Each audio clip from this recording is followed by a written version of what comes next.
नमस्कार दोस्तों, आज इस वीडियो में हम जानेंगे गणेश चतुर्थी की एक बहुत ही प्रचलित कथा कि किस प्रकार गणेश भगवान ने कुबेर जी को सबक सिखाया था, जो धन के अभिमान में अंधे हो चुके थे। आज की ये वीडियो सुनने के बाद आप भी अपने जीवन में बहुत कुछ बदलने का प्रयास जरूर करेंगे। तो चलिए शुरू करते हैं आज की पौराणिक कथा। एक समय की बात है, धन के देवता कुबेर को अपने धन पर बहुत अभिमान हो जाता है। वे सोचते हैं कि मैं दुनिया में सबसे ज्यादा धनवान हूँ, मुझे अपने धन का प्रदर्शन जरूर करना चाहिए। ऐसा सोच उन्हें ख्याल आता है कि क्यों न मैं देवताओं को एक एक दिन अपने महल में भोजन के लिए निमंत्रण दूं और सबको अपना धन वैभव दिखाऊं। ऐसा सोचकर वे सर्वप्रथम भोलेनाथ को अपने महल में भोजन करने का निमंत्रण देने कैलाश पर्वत पहुंच जाते हैं। भोलेनाथ उनकी मंशा समझ जाते हैं और कुबेर का घमंड तोड़ने का निश्चय कर लेते हैं। तभी कुबेर से कहते हैं, मैं आपका आमंत्रण स्वीकार नहीं कर सकूंगा, लेकिन मैं अपनी जगह गणेश को आपके साथ भेज देता हूँ। ये सुनकर कुबेर ने सोचा, अरे मुझे तो अपने धन वैभव दिखाना है, भोलेनाथ ना सही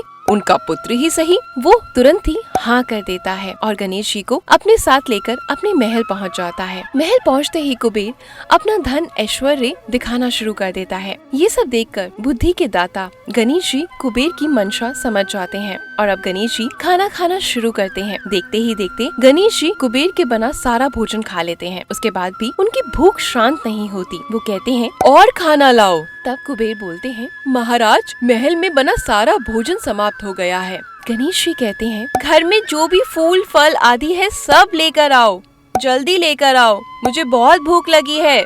कुबेर जी जितने भी घर में बाकी खाने की चीजें होती हैं, वो सब कुछ गणेश जी के सामने रख देते हैं। उसके बाद गणेश जी उसे भी खा लेते हैं और खाने के बाद कहते हैं, मेरी भूख शांत नहीं हो रही, मुझे और खाना चाहिए। कुबेर जी समझ जाते हैं कि मैं अपना वैभव और ऐश्वर्य प्रभु को दिखाना चाहता था, इसलिए कुबेर जी समझ जाते हैं और मन ही मन सोचते हैं, अरे मैं कितना बड़ा मूर्ख था, मैं अपना वैभव और ऐश्वर्य प्रभु को दिखाना चाहता था, इसलिए गणेश जी मुझे सबक सिखाना चाहते हैं, सीख देना चाहते हैं। फिर गणेश जी के सामने कहता है, प्रभु मैं अब कभी भी अभिमान नहीं करूँगा, मैं ऐसा कुछ भी नहीं करूँगा, मुझे क्षमा करें। कुबेर जी की ऐसी बातें सुनकर भगवान गणेश उन्हें माफ कर देते हैं और अपने घर पर्वत की ओर निकल जाते हैं। क्योंकि गणेश जी ने अब बहुत सारा खाना खाया था तो उनका वजन भी बहुत बढ़ जाता है और वो अपनी सवारी नन्हे से मूषक पर बैठकर अपने घर कैलाश पर्वत की ओर चल देते हैं। गणेश जी के वजन को संभालते हुए धीरे धीरे मूषक चलता हुआ कैलाश पर्वत की ओर निकलता है। रास्ते में मूषक का संतुलन बिगड़ जाता है और गणेश जी नीचे गिर जाते हैं। गणेश जी उठकर आसपास देखते हैं कि कहीं किसी ने देखा तो नहीं। आसपास उन्हें कोई नहीं दिखाई देता, लेकिन उन्हें हंसने की आवाज आती है। तब गणेश जी देखते हैं कि आसपास तो कोई भी नहीं,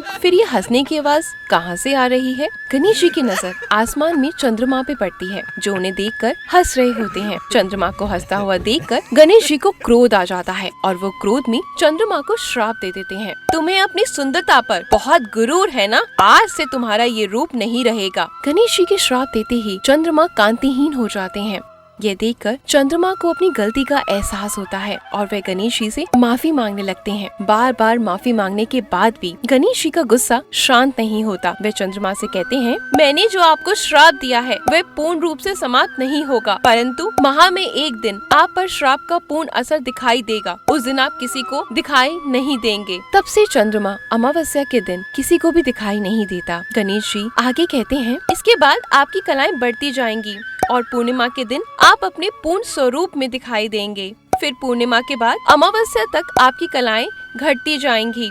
साथ ही साथ गणेश जी उन्हें एक वरदान भी देते हैं, हर चतुर्थी पर जब मेरी पूजा होगी तो आपकी भी पूजा की जाएगी, आपको भी अर्घ देने के बाद ही चतुर्थी का व्रत पूर्ण माना जाएगा। साथ ही साथ गणेश जी ने कहा, क्योंकि आज गणेश चतुर्थी है और आपने मेरा अपमान किया है, इसलिए आज के दिन यदि कोई आपको देख लेगा तो वे कलंक का भागी बनेगा। तब से लेकर आज तक गणेश चतुर्थी के दिन चंद्रमा के दर्शन नहीं किए जाते। ऐसा माना जाता है कि यदि इस दिन कोई भी चंद्रमा के दर्शन कर ले तो उसे दोष लगता है। तो दोस्तों, कैसी लगी आज की हमारी गणेश चतुर्थी की ये कहानी, मुझे कमेंट बॉक्स में कमेंट करके जरूर बताएं। और अगर आपको मेरा ये वीडियो अच्छा लगा हो तो प्लीज लाइक जरूर करें, चैनल को सब्सक्राइब करें। श्री गणेशाय नमः। धन्यवाद दोस्तों।